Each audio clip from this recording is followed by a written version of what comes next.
Is that the show? At the intro? Oh, I thought you meant the end of the show. Yeah. Wow, Yeah. that's the tail end of the show. Dylan and John explain cricket to Corey. Turns out cricket is bullshit. See you later. 700 films this week. Oh boy. All right. Hi everybody. Welcome to the Spark Avengers. My name is Corey, and with me is Dylan and John. How's it going, guys? Good. Good. Yeah. So this week, we are gonna kind of just do a talk about whatever we want week. We had something in mind. I've been way too busy to really put any good planning behind it, and it's one of those things that if we're gonna do it, it needs to be done the right way, I think. Yeah, we can't half-ass it. I don't really. Well, want I to have certainly this. will.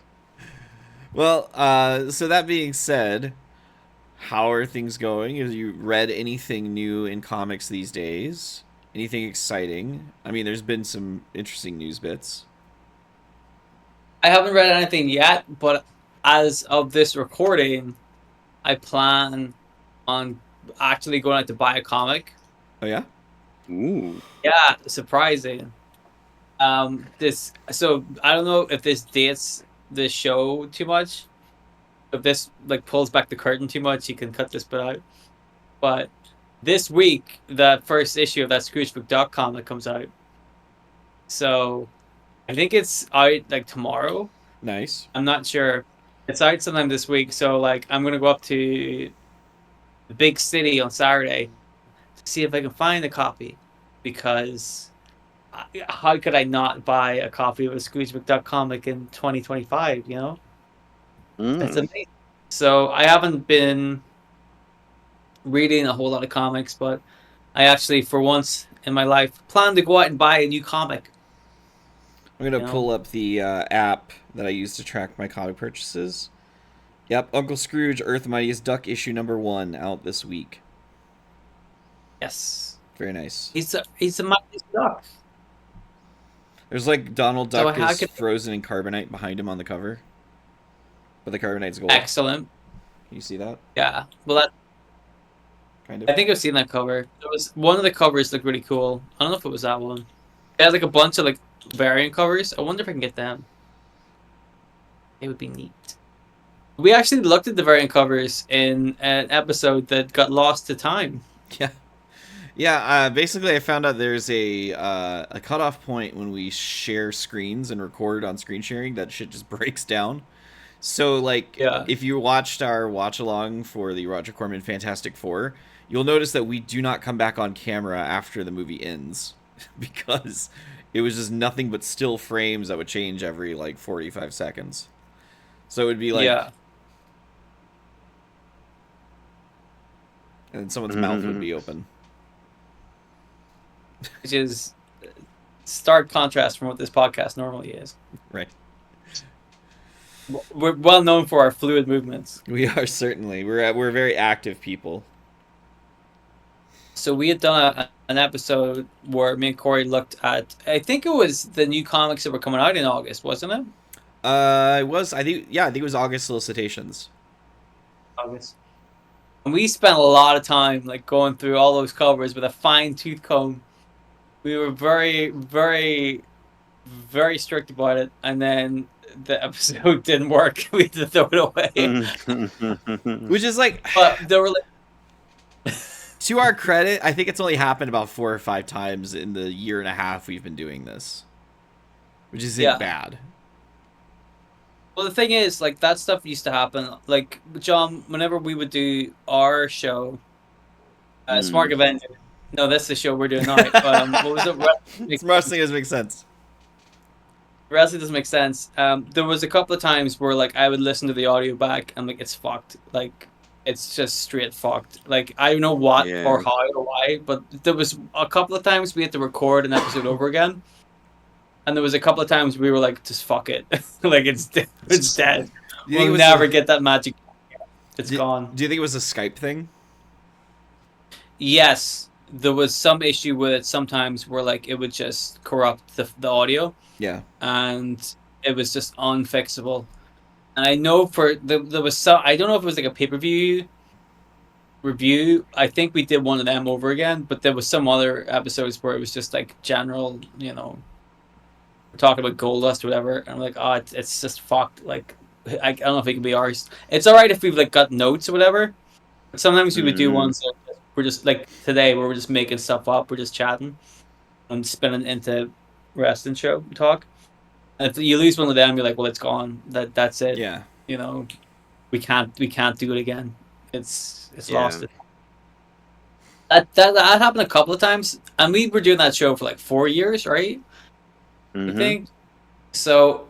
That only happened like what less? I would say less than 10 times. Do you miss doing Um, that show? sometimes when I watch wrestling, I'm like, this would be good to talk about. Like the Vince Yeah. McMahon thing.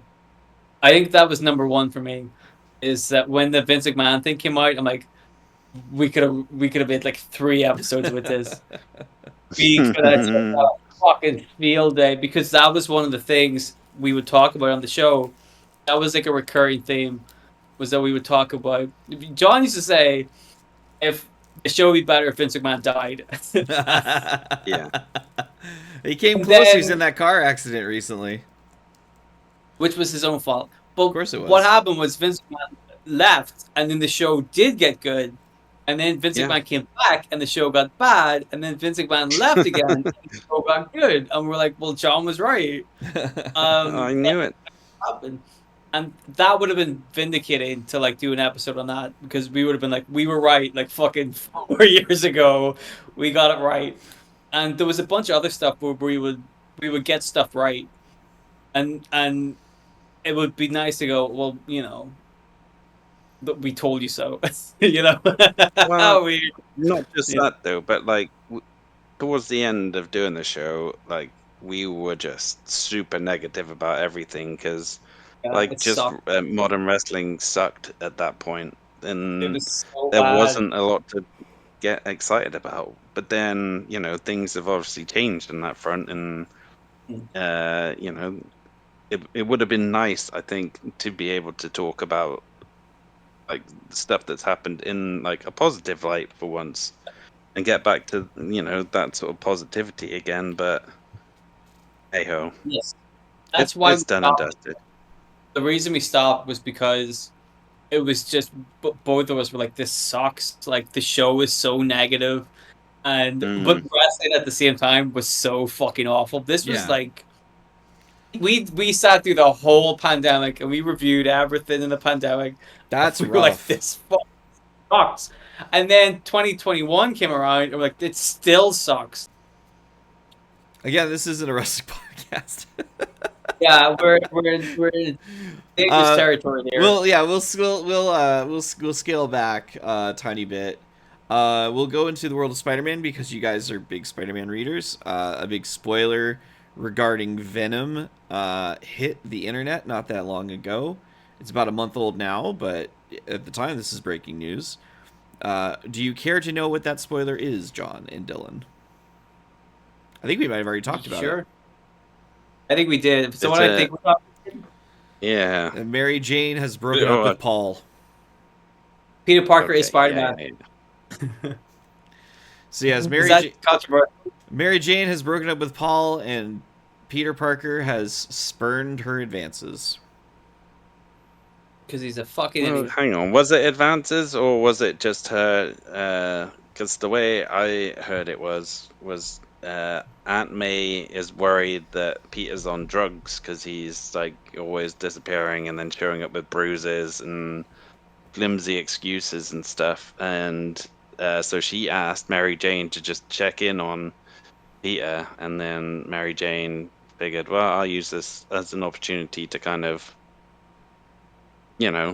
reveal this big secret that I'm secretly Venom, and then Peter just basically blows her off and is like, don't care, and walks into his apartment and leaves her hanging. I think if your girlfriend came up, well, not your girlfriend, like a former girlfriend of yours, came up to you and said, "Hey, I'm the new Venom," especially if you had a lot of history with the old Venom and may at one Mm-hmm. point have technically been Venom, you might have been a little bit more interested. right? If it was Yeah, us, but then I guess this is playing into the fact that Peter's just kind of worn down and done with this shit. Because I think in this same issue, he's basically hung up webs again. He's like, he got beat up by a new character who just like wiped the floor with him. And then he's just like, yeah, he's like, oh, okay, maybe I'm done with this shit then. Maybe I'm not good enough, or, it's who not is it? worth it. I can't remember the character's name. It's some sort of supernatural character. I want to say Spookums. he's like called like Hellmouth or something like that. Some bland name. Hellmouth is not a great name. Yeah, it's definitely not Hellmouth, but it's. Mm. I'll see if I Who, can find it. who's writing Spider-Man at the moment? Is it still Joe Kelly? I think it might be. Yes. Yeah. Okay. He's done a lot of like supernatural stuff with Spider-Man, which I don't know if I'm cool with. Now, I is don't that really like is that. are you a traditionalist in the sense that you want Spider-Man to be street level? Yeah. Oh, Well, John was ish. quick to answer. I think the guy's name was Hellgate, so I was not that far off. Oh, you're fine. Hellmouth, Yeah, yeah. I mean, Spider-Man should be street level. That's sort of his bread and butter. And then when you start giving him too many otherworldly threats and whatnot, then it's like stepping in someone else's sandbox. And that's sort of, Yes. Iron Man's issue to go deal with, or the Guardians of the Galaxy, or the Avengers, or That's whatever. more. It's like Yeah. Spider-Man is the guy on the street, the bank robber, the guy committing crime, basically, not trying to I take mean, over that the being. world. Yeah, I But think so. Like, I don't like it when Spider-Man goes to space or mm, gets involved with like mysticism or the hell region. Like, that's not Spider-Man doesn't need to do that. And he seems like outclassed. Like it seems like a weird matchup. It seems weird to match Spider-Man up with like some kind of mystical demon. Like that, that doesn't really make sense. But I guess street level in a sense. Like he can get a bit grandiose, but like there's a point where like he's getting too, he doesn't need to go this far. You know, I guess I missed like the old days of like the wacky, not wacky, but like the fun rogues gallery and stuff for Spider-Man. Like he used to have loads of fun mm, villains, like, interesting villains. We kind of talked about the lizard a little bit, but Yeah. like that's one character with a good, interesting backstory. And Doctor Octopus and the goblins. Like there's good fun stuff in there. But then who was like the last great new Spider-Man villain they introduced?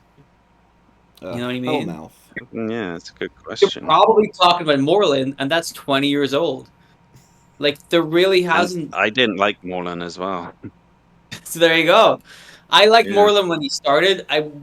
But again, they made it really grandiose and like unnecessarily complicated. And the Spider Verse was fun the first time, but like it's not the kind of thing you can keep doing Yeah. because that doesn't feel like Spider Man. It's more fun when Spider Man's more grounded and more just I guess street level.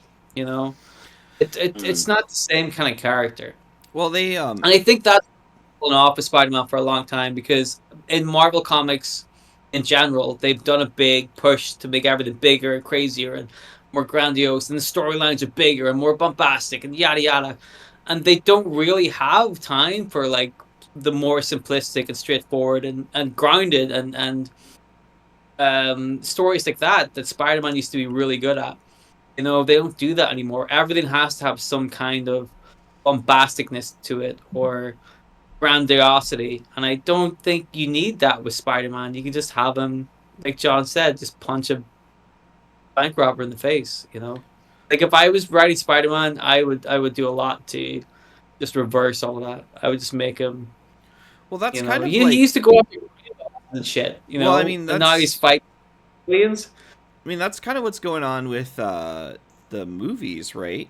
I saw a lot of people reacting to the new Spider-Man costume that has been spotted during the filming and being like, "Oh, this looks terrible. It looks so low rent." And it's like, well, that's kind of the point because after Mm. the events of the last movie, he doesn't have the backing of Stark Industries anymore. Like he's an unknown, and he's, you know, for the first time in their particular universe, is now doing shit alone.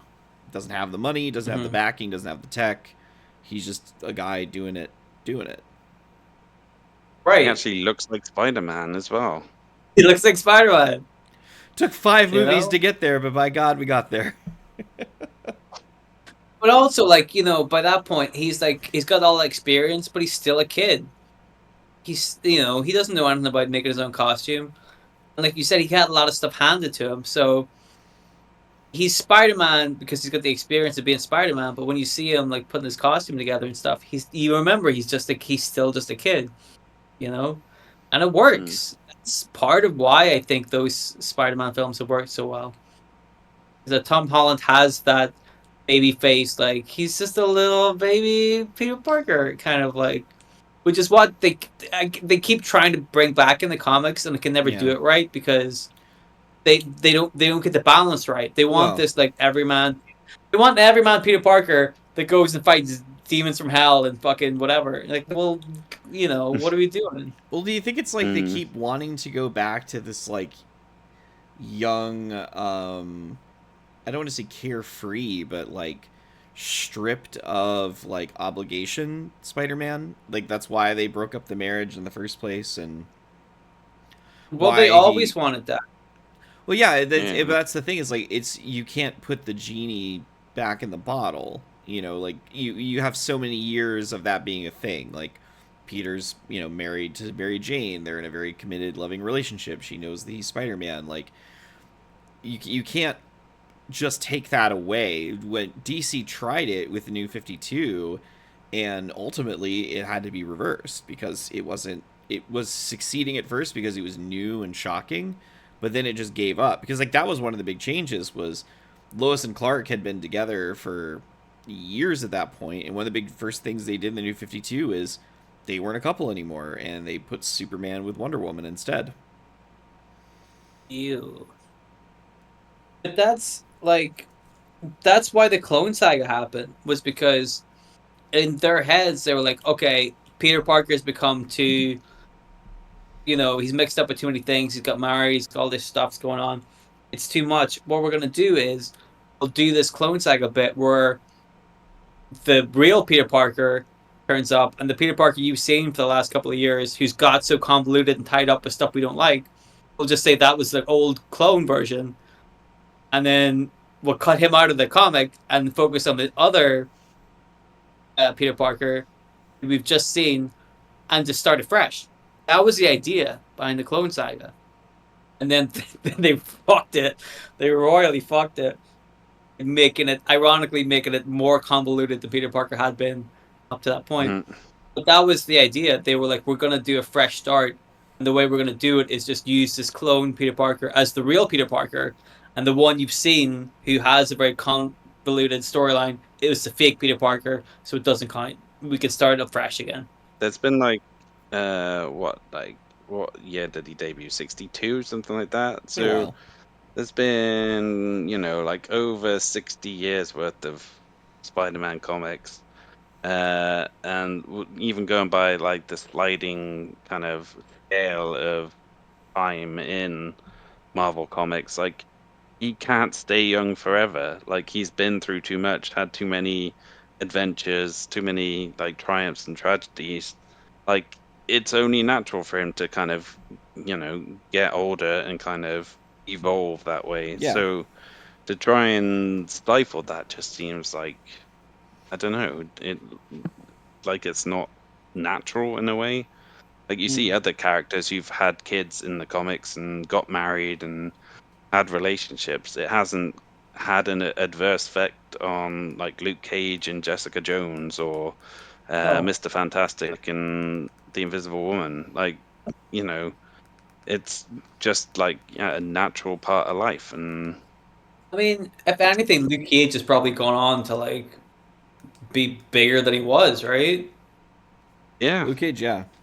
although they don't really do a whole lot with him nowadays, but It certainly was like 10 years ago, he was, pretty you big, know, yeah. yeah, massive. Yeah, so like, but that's part of it. Like you can evolve these characters and make them go through stuff and then have that stuff that they go through impact their life later, as opposed to Peter Parker who goes through stuff and then just it resets every couple of years and he's back Mm. to wisecracking Spider-Man, and then the most like earth-shattering stuff will happen to him and he'll be devastated and then he'll just go back to being wisecracking Peter Parker again. I'm So like, okay, he's allowed to grieve about stuff. so to posit something, right? Because it seems I want to say this is a Marvel problem because they do the same thing with the X-Men. Like they quite literally they create a safe space for mutants where mutants can be mutants and we'll create a mutant society and all the mutants will get to do their own thing and then they'll destroy that for the sake of returning to the status quo of mutants are feared and misunderstood. Daredevil's kind of the same way. Matt Murdock has to be miserable all the time. We'll give him some successes, but we have to return him back to that standpoint where Matt Murdock hates his life. You know, do you think like that's just comics being comics, or do you think it's a situation of like Marvel keeps allowing their writers to do these big bombastic things with these characters that you can't walk back from easily? Because I was trying to think of like in the DC world right now, like yes, the continuity reset about 5 or so years ago, but there's not been really any massive changes that they've not been able to also walk back from easily. I mean, there's some of them like there definitely been some stinkers, that's for sure. Like they made a big deal about how Batman and Catwoman were finally going to get married and then she like left him at the altar, and it's like that was months of just building that up. Months of building that up for nothing. And then there was like Well, Wally West accidentally like killed a bunch of characters because his powers were freaking out. But then like it's fine, they're okay now. But I think for that one it was such an unpopular decision amongst readers to let that happen. So like he used his powers and brought everybody back from the dead. It's fine, don't worry about it, and we'll just act like none of that shit happened. I hate the Flash. Yeah. Fucking hate. But yeah, I was like trying to think like there's the only big one right now has been Brian Michael Bendis aging up John Kent, but aging him up in a way that like was just bad all around. So like John Kent was like a 12-year-old kid. He went off to space with his granddad, ended up getting trapped on Earth 3 and was tortured for 4 years.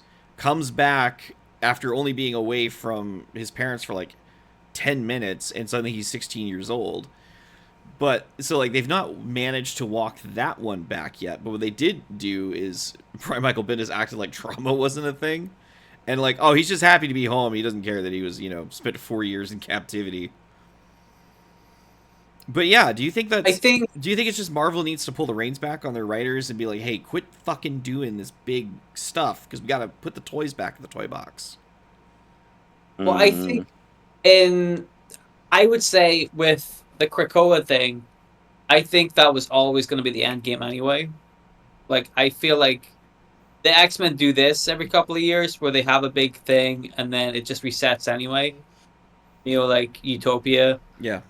Um, and then now they're on Krakoa. Like it felt to me that like this was never going to be a permanent thing. They were going to find a way to reset it anyway. So I think that was always just a big storyline. But and I will say that I think that the capacity of the storylines, I don't know how much of that is the writers coming up with that as opposed to Marvel saying to their writers every year, we need a big crossover event, or we need a big thing, or we need something big to happen. I don't think it's always a case of the writers coming to Marvel with that. I think part of it is Marvel coming to the writers and saying, we got to do something. Like, I'm pretty sure that happened with the X-Men. I don't think it was Gail Simone's idea to do that crossover thing. Oh You know yeah, what I yeah. That was mean? editors for sure. Right. Mm. So I think that when it comes to like those big events, it's Marvel doing that once a year with their popular comics to try and like drum up interest. But I do see your point in that Marvel have a habit of circling back to what they think was popular. And they do it with the X-Men in terms of the characters you see in the X-Men. So I think we had talked about this in a different episode, but when you think of the popular X-Men, we three usually think of the X-Men from the 90s cartoon Exactly. because we saw it on TV and that was they were our X-Men. Mm. But if you look at comics now, all of those X-Men are still the X-Men. There's very few from the time period from that show started to now. Very few of the newer X-Men that have been introduced have stuck around and been on the team. And I think part of that is just Marvel insisting on circling back to the status quo. Like there's been 4 or 5 times when Cyclops could have walked away from the X-Men and retired, and nobody would have batted an eyelid, and that would have been great for his character, and it would have set up an opportunity for somebody else to step up as the leader. But instead, Marvel continually go, Cyclops is the leader. Wolverine's the badass. Colossus is the heavy. Like, Beast is a smart guy, and Yeah. sometimes the bad villain. But then back to the smart guy. Like they do have a habit of circling back to the status quo a lot with the X-Men, and in some ways I like that because, like we said, we like those characters from the TV show that we watch. So why don't take them away? What are you gonna do? Replace it with a girl that can talk to a horse? I don't think so. But Yeah. but at the same time, um, whether it's by design or not, a lot of the other X-Men that get introduced don't seem to stick around. You know, so I do think that Marvel have a problem with um, circling back to the status quo with their big ones like X-Men and Spider-Man. It happens to Spider-Man a lot Yeah, where they well, and just it's so that's a very interesting point because like they'll take these big swings with X-Men and Spider-Man and Daredevil because like those are the ones I think of. Like Daredevil has like become a member of the Hand. He went to prison. Like he had his identity exposed. Like Daredevil has these big cataclysmic things happen to him. The X-Men are constantly having their status quo shifted. Spider-Man is constantly getting fucked with. But then you look at like the Avengers, and they don't do fucking shit with the Avengers. Like, I cannot tell you a reasonably big Avengers story that has occurred in the last maybe 20 years. yeah. I It's don't know. like, I mean, the whole Captain Hydra thing was pretty big. I want Where to say that's more they of a turned Captain Steve America thing Rogers than an to- Avengers I thing, would say though. it's more of a Captain America thing. Yeah, I Yeah. agree.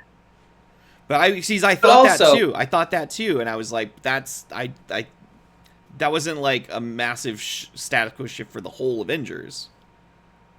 if you think about the Avengers, like the Avengers as a team is shaped like they've changed a lot multiple times. And that's, they don't always circle back to the same, the original Avengers, right? So who's in the Avengers now? It's probably Captain America, but is Well, it is it they have a new is Avengers now, if I'm not mistaken. but is it the same lineup that we've seen before? Because Corey, No. you wanted to do an episode where we talked about the '90s Avengers, which is very different. But that's what I mean. A lot of the lineup of the Avengers has changed and is fluid, and Used to they're be. willing to take the chances and change up the team lineup and see what happens. Like Rogue's been a member of the Avengers, and there's been different like lineups and stuff like that.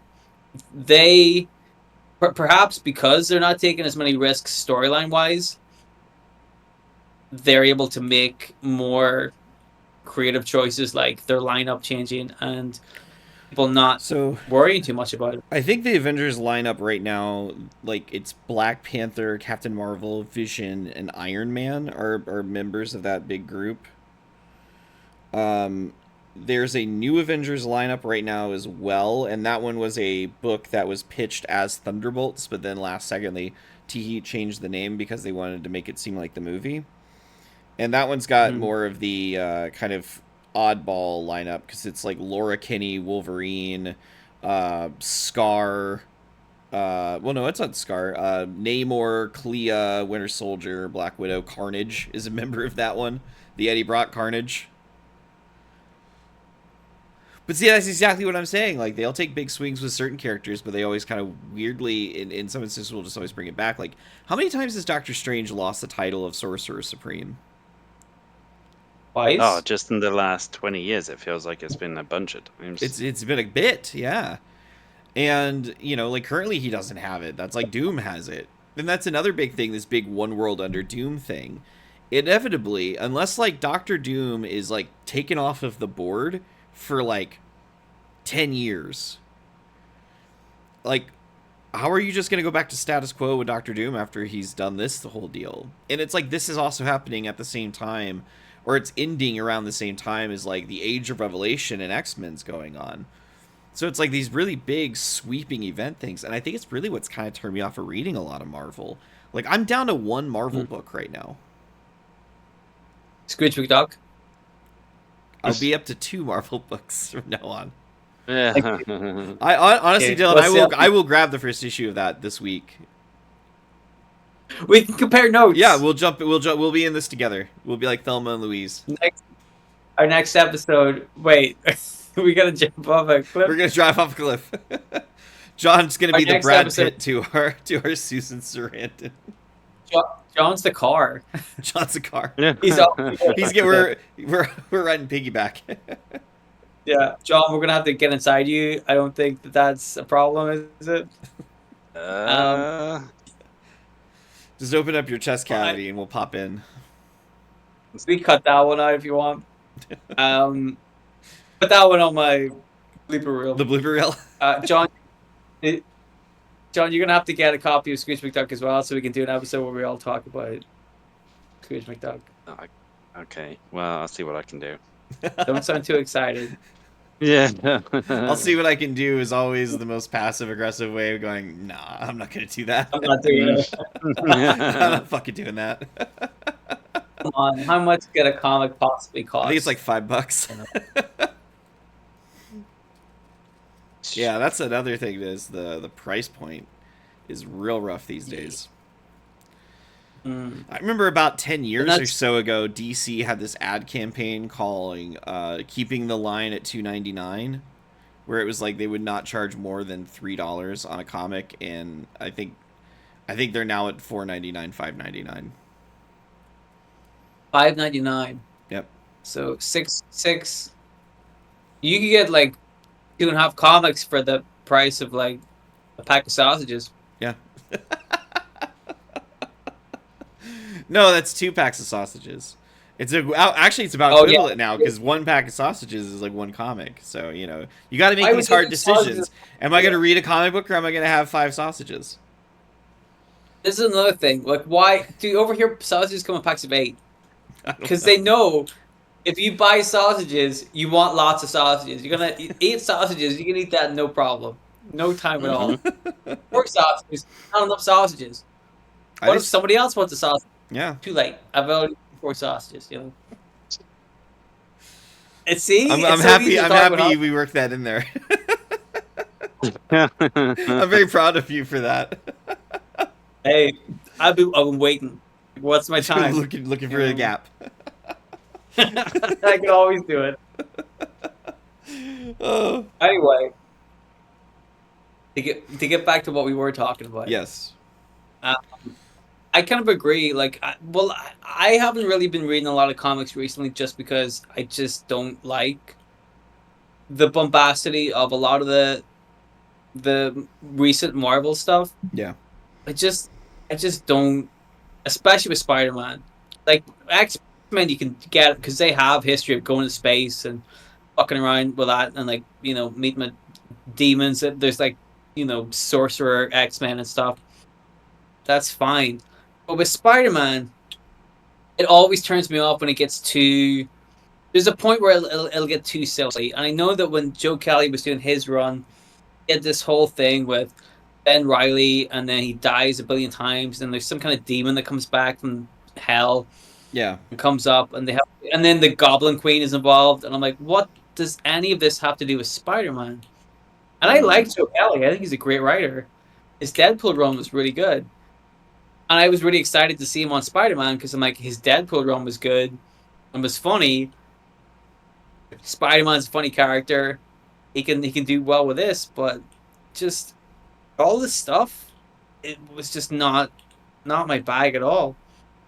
I give him some credit though. He's brought back the Hobgoblin as one of the main villains in the series. Who is it? That's The classic Roderick Kingsley. Oh, is he not dead anymore? He No, was never dead. Never been dead. Oh, Never been dead. They never killed. I thought they killed his brother. Oh, okay. His brother. He had a brother that looks very very similar to him. They're Daniel. not. I've learned they're not identical twins, but he has a brother that looks very similar to him. So if you want to hear more, if you want to hear more Hobgoblin talk, we do have an episode where we talk about the Hobgoblin at length. It was about a year ago. So check the playlist on YouTube. Honest to God, me and John could probably do another episode about the Hobgoblin. It is funny. Think, 2 people listened to the last one though, so maybe let's not do that again. I was about to say, it is funny. I'm sure, I feel like you would get more content out of making a Hobgoblin episode as if we instead had gone hey, let's talk about Green Goblin. I feel like that would have we'd do that for 30 minutes. Well, there's a lot to talk about with the Green Goblin. Well, I was just gonna say you have more genuine interest in the one particular Hobgoblin than all of the Green Goblins. This brings. I was gonna say this earlier. You brought up a point about Doctor Doom, and you're like, we need to take Doctor Doom off the board. And it reminded me about how, for 30 years, they took Norman Osborn off the board. Yeah. They had him dead, and he was dead. So that when he came back, people were like, oh, fuck, what? Are you kidding me? And that was amazing. That was a big shock. And then Norman Osborn as the Green Goblin did some stuff, and it was amazing. And then after that, it got kind of muddy. Not as amazing, I felt. And then you're like, well, was the shock of bringing him back and having a couple of runs after that were really good worth having storylines where they're not as good when you could have just kept him dead and kept that mystique about him? You know what I mean? And not that I'm saying we should kill off Doctor Doom, but if you did that and kept him dead for 20 years, when he comes back, people are going to be like, whoa, fuck, Doctor Doom's back. So I think at this point, though, they can't do that because Marvel have got to the point where nobody is dead. Yeah. Everybody comes back. It's here comes the smart bit. Whenever the WWE did the Summer of Punk disappeared for a week and he came back. And if he'd have disappeared for the whole summer, that would have been awesome. Well, so So I was gonna say, to use the wrestling metaphor again, do you think the problem has to do with the fact that most comic book writers in the last few decades are comic book fans? Whereas previously, a lot of the writers that were doing those kinds of things, the writer who killed off Norman Osborn, for example, he probably wasn't a comic book fan. And I apologize for not knowing the particular creative team who did it off the top of my head. There's a lot of people I know who've written Spider-Man. I don't want to say the wrong thing. You can look that up. Okay, we'll look that up then. I'm gonna put. Okay, well, continue your point. Well, so the point is for the most part, a lot of people say wrestling has not been as exciting as it was in the 80s and the 90s because the people who are, or maybe they don't look as believable because the men who became wrestlers were people who had bombed out of professional sports. So I got a career-ending injury in basketball, so I can't be a basketball player anymore. So I guess I'll try out this wrestling thing. And that's why you have these very big, larger-than-life people. Whereas now there's a lot of professional wrestlers who are about our height, because our height is considered average, and the Yes. average fan, the average wrestler these days were fans at one point. So do you think it was a situation Yes. of that like the people who were making these stories and killing these characters off and not bringing them back within a year or so were just people who like they didn't give a fuck about Norman Osborn? That was just a character they had, and there's Yeah. another character they can create anyway. But it was Jerry Conway who killed off Norman Osborn. Thank you. But he was what, like 21 years old at the time, Mm-hmm. Yeah. having like, been involved in the comic book business for about 5 years already by that point. So I think it's safe to say he was a fan Okay. of comics and Marvel in particular. He even had like a letter that he'd written into the Fantastic Four, like posted in the letter page when he was 13 years old. So yeah, Okay. he was a fan. But I think maybe, I don't know. I think it was just like a different era back then where dead was dead in a lot of Yeah. cases. Like Mhm. Norman died, Gwen died, that was it. Yeah. They weren't Yeah. gonna break their own sort of rules to bring him back. But then as the years have gone on and like, there's value to be had in these popular characters, they keep finding ways to bring Yes. him back. And so it's the same, like if they did kill off Doctor Doom, they would never have the patience to keep him on the No. shelf for more than like Well, 5 years at the most. I because think yeah, that they would want him Yes. back. They would want him back by the Yes. time yeah, Doomsday comes out. Right. exactly. But But then I that's was going to say, like Wolverine, they killed Wolverine off and had him dead in the comics for 5 years. But even then, they got around it by Old Man having Logan. like Old Man Logan, and then they introduced like the Ultimate Universe Wolverine as well in some comics. Jimmy Mhm. Logan or whatever his name was, Mm-hmm. who has since been completely forgotten about and ignored. Um, and it's just like, yeah, they'll always find a way to kind of still, be able to use those characters even if they're not technically around anymore because they got mm. comics to sell, basically. How long was Well, Jean Grey that's gone? like. Do you think that that's it's an impatience issue? Yeah. I think. Mm, Yeah, you see that with pro wrestling where people want to get to the end of the story without watching the build up, and they don't realize that the build up is the story, but they want the payoff as quick as they can get it. And it's the same with comics. Like, is that the editors and the writers just trying to like, oh, we sell more comics when the Green Goblin's alive, let's bring him back, or is it a case of the fans going, oh, we like the Green Goblin, where's he? Let's bring him back. I miss the Green Goblin. I want more Green Goblin. Like, is it a mix of the two, or is it one or the other? It seems like an impatience thing, mm, or I mean, or like you said, it's more like a money thing where they're like, we know that we can sell comics with Norman Osborn in them, so let's just keep putting. Let's make him Carnage. Let's make him Venom. Let's make him whatever. You know, let's just keep him involved. But I think there's more mileage to be had in the idea of the story, the build up, the intrigue. Like if you kill them off, obviously the problem they have now is they can't kill Norman Osborn off because they've made it very clear that that fucker will never die. So he's here for the long run. But somebody like Doctor Doom, and like fair play to them for killing off Wolverine for 5 years because that's longer than we thought he would be dead. But even then, 5 years isn't that long. It's not long enough for people to forget about him. mm. The trick with this stuff is you need people to kind of move on Yeah. before you bring him. If people are still like, we gotta get Wolverine back, they're still, then they believe he's coming back soon. You haven't fooled them enough. You haven't dragged the wool over their eyes yet. You need to get past that point before you bring somebody back. And I just think people don't have the patience for that anymore. They just don't.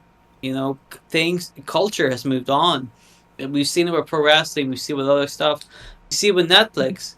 We used to watch TV shows once a week. And now people watch the TV shows in one night.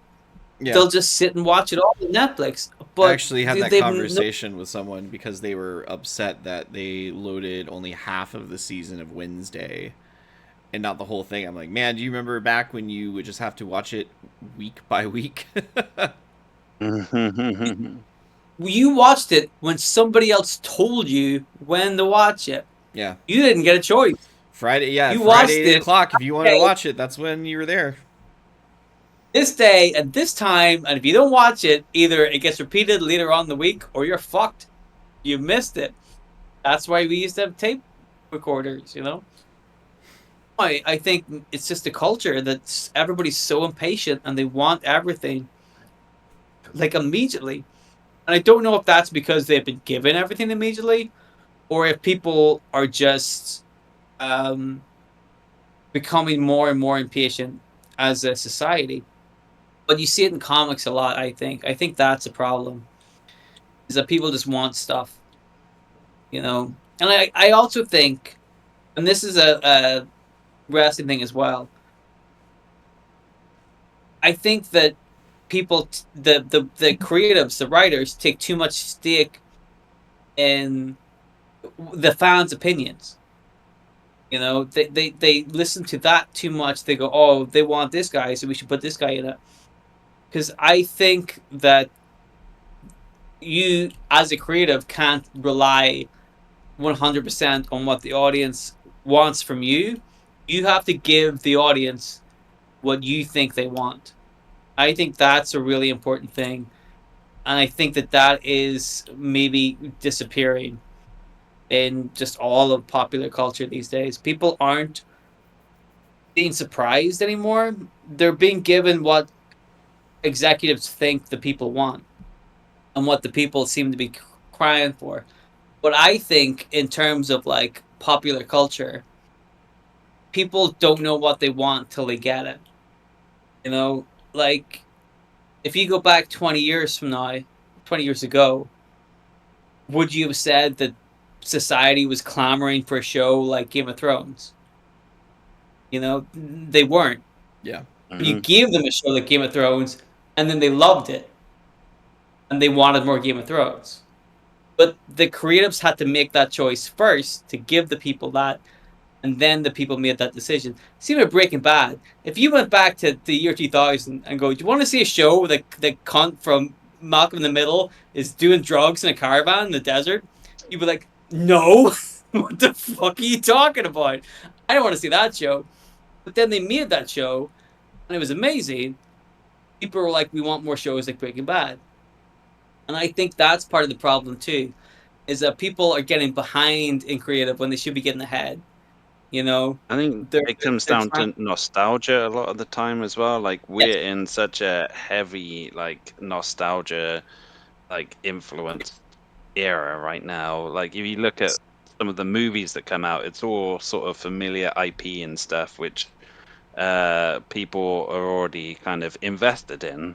Whereas it's much harder to kind of do something new that kind of grabs people because yeah, it's almost too much of a risk. And I guess it's the same with comics as well. That's probably the reason why they keep going back to the status quo, keep going back to like the '90s X-Men that we all grew up with. It's like that's just the easy thing that like people will naturally gravitate towards. So yeah. that's the weird I thing, think though, that's right? true. There's been a generation beyond us. There's a generation Z kids. Or the Generation Z kids just not read comic books, because if that was the case, would they not be the ones that would be pushing more for? Well, actually, no, fuck. Because I was thinking about that because you were mentioning it, but I remember there was that period of time where like the X Men lineup, like Astonishing, looked a little more like a Claremont, lineup, with Kitty Pryde Hmm. being the main character, and it being Cyclops, and instead of Jean Grey, it was Emma, but it was a smaller lineup with about 4 or 5 characters. Because I was just thinking, Yeah, like, yeah. because that was also that period of time that they brought back Green Arrow, they brought back Oliver Queen and Hal Jordan and Barry Allen as the the Silver Age version of the characters who had been replaced by '90s versions of Green Lantern, Green Arrow, and the Flash. So I was like wondering, like, well, does that mean at some point in the next coming years we're gonna see, a push? We're gonna see like the young X Men, the all new X Men taking over lineups because like our generation that grew up watching the '90s X Men cartoon, we will have effectively aged out, and the next group after us would be like, oh, finally we can have a comic with Rock Slide and Dust. It's Do you either that or it's like starting a circle though. Like if people had grown up reading those Astonishing X-Men comics where it was like the lineup from the Claremont era, then it's just going to repeat itself over again in like 20 years time or whatever. I will say, I am looking forward to the day that we do our deep dive episode on Kitty Pryde because I cannot wait to talk about how much I have always despised that character. Yeah. I think Kitty Pryde's one of the most boring characters in the fucking world, and I don't care how many man crushes, Claremont and Joss Whedon and whoever else had on her. I do not care for Kitty Pryde. do you care for it? Like, are you talking about, like, from an X-Men front? Well, female, because you were talking about people having crushes on Kitty Pryde. Well, yeah, I mean, that was the Which reason female why, like, Claremont and Joss Whedon and stuff, like, they make her, like, the central focus character. She Jerry was like Duggan a did the same 14-year-old thing. girl. Yeah, Jerry Duggan was also, well, that's Joss Whedon, though. Yeah. There are stories he Well, wasn't allowed I- to be alone with Michelle Trachtenberg.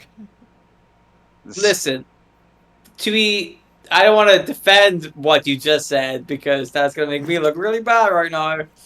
But We can't keep having this for Joss conversation. he started off right, and then he put her in the bullet and then fucked her way off into space. Yeah. So Hmm. he got rid of Kitty Pryde. Yeah, but then that was him. He left the book shortly after, did he not?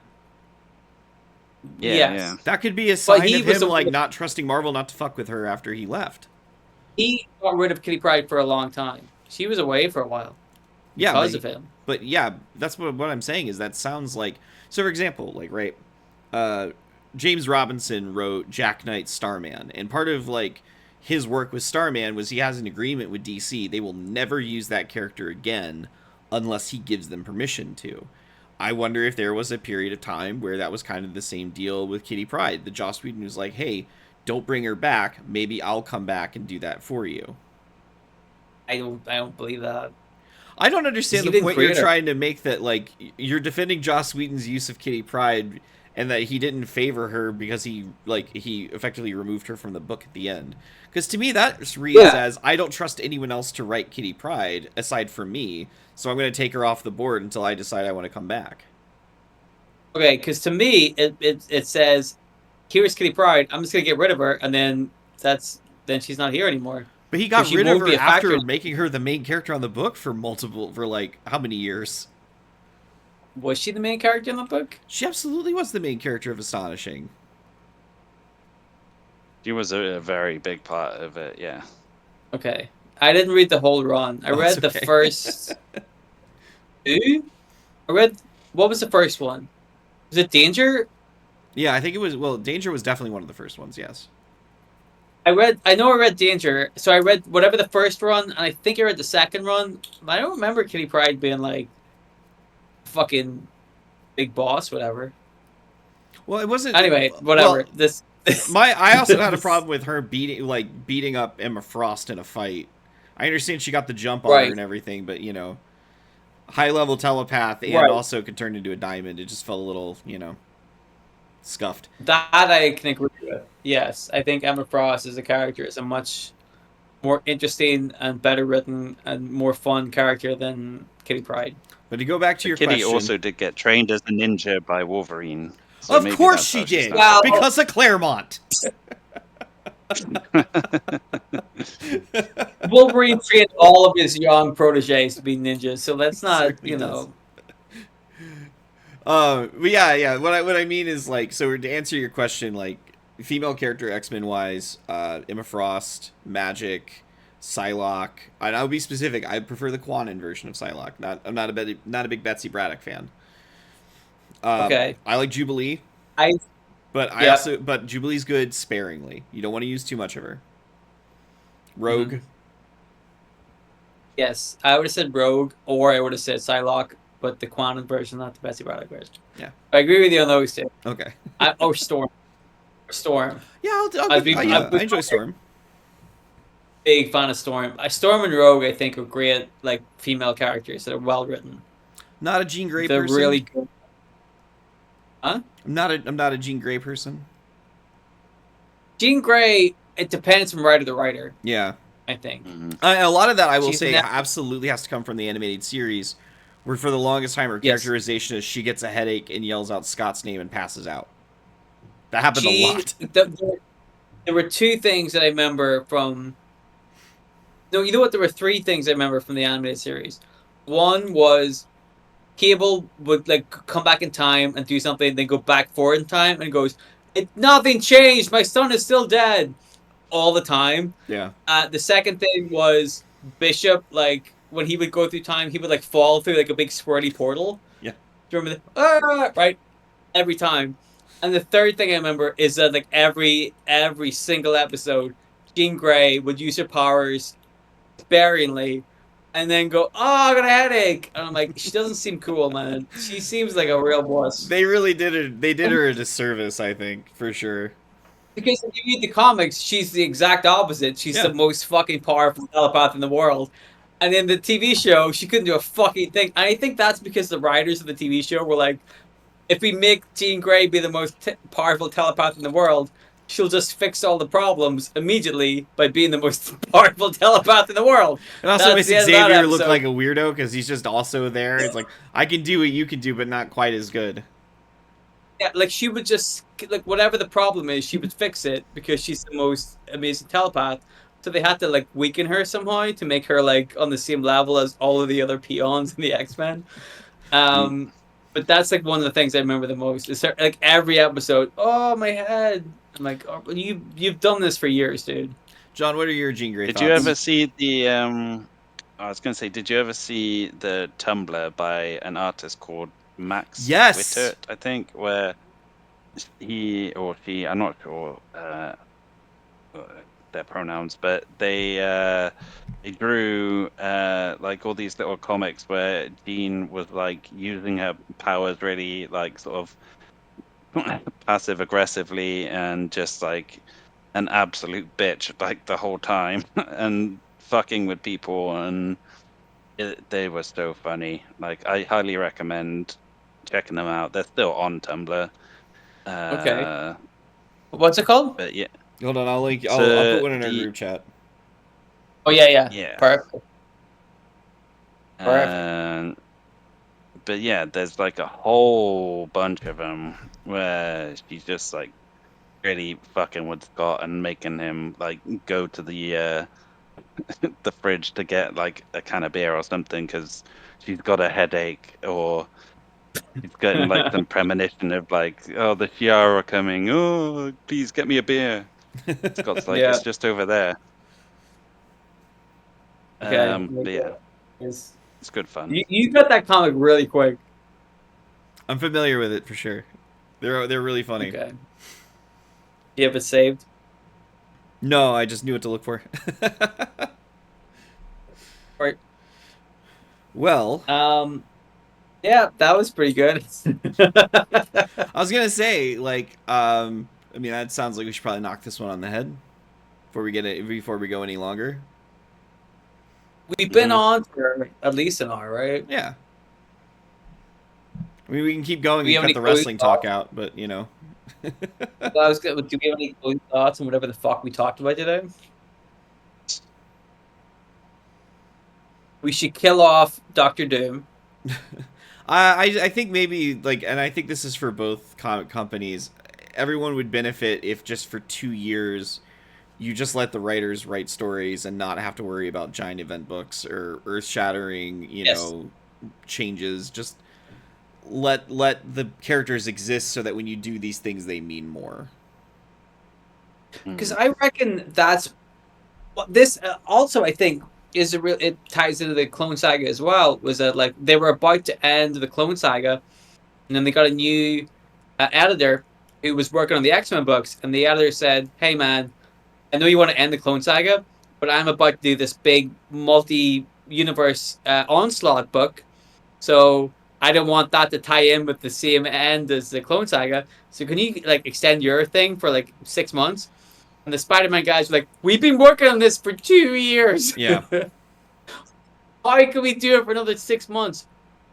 But that's the thing. Like, once they start bringing in these big crossover editorials, it starts to ruin the individual books, because then you're like, now I have to tie my story that I have plotted and written into some other big cacophony that you've just concocted yourself that I was not privy to. Like, there's a lot of that. I think if they did cut that down a lot, they try to do it once a year or more. If they just did it once every couple of years and or didn't use all the characters in it and let the writers just write the stories they want to write without having to fix stuff every 6 months to put it into a big fucking galactic story. I agree. I think that would be a much better idea. John, do you have any closing thoughts? Do you like Kitty Not Pryde? really.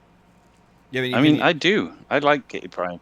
But I've just finished reading like the second volume of The Marauders from How do you feel about that? Good grief, is one of the worst comic books I've ever read. Yeah, Jerry Duggan. Wow. Was Jerry Duggan's somebody who I think fucking outwore his sure. welcome. Oh, this was Steve Orlando, I believe, not Oh. Jerry Duggan, who wrote this So one. this is after Orlando. Yeah. This is after Duggan. Okay. Yeah. Or Duggan didn't do Yeah, himself any I favors on the enjoyed- X-Men book. I No, I kind hope of it's enjoyed fine. his run on the Marauders, but like, yeah, this Steve Orlando book was fucking wank, where they basically went back in time and kickstarted like a mutant race which happened like billions of years in the planet's past, like before mankind even existed. It's just like, who thought this was a good idea? This makes no fucking sense, but hey-ho. We'll save that for another episode. Another You episode. John, Well, what's your movie count at for the year so far? Let's see. I am currently up to 696. That is a good amount there. mm-hmm. Not bad. What was your most recent one? It was a Charles Bronson movie called Messenger of Death, where he didn't actually kill anyone, which is like a first for a Charles Bronson movie, at least Wow. that I've seen. Yeah. So yeah, it was all right. It was like sort of a mystery thriller, except the mystery was pretty obvious from the get-go. So There you go. yeah, never mind. All right, John, where can they go to find your more in-depth review of that Charles Bronson film, whose title I just completely spaced on? A View to Kill. They can go to Letterboxd, and I am there as Big John Bowski, all one word. And Dylan, what are you up to these days? Well, I do a radio show. Sorry, I crashed there for a second. That's okay. Got to reset. I do a radio show on Monday nights from 9 o'clock to 11 o'clock UK time. It's on bouncedigitalradio.co.uk. You can check it out in the link in the description, I would imagine. I play a lot of cool music that you might not have heard before, and some music you have heard before if you like grunge music from the 90s. So I play a lot of Pearl Jam and Soundgarden and Red Hot Chili Peppers, but also stuff you haven't heard of before, such as, have you guys heard of the band called Bad Nerves? You can't say that I have. The name rings a bell. I actually saw them live last week, and they were really great. So, but there's other bands that play last week in terms of recording this episode, I should say. So I do a lot. Check the show out if you want. 9 o'clock to 11 o'clock UK time on Monday nights. It's great, a lot of fun. And then I also stream on Twitch at Spooky LaRue.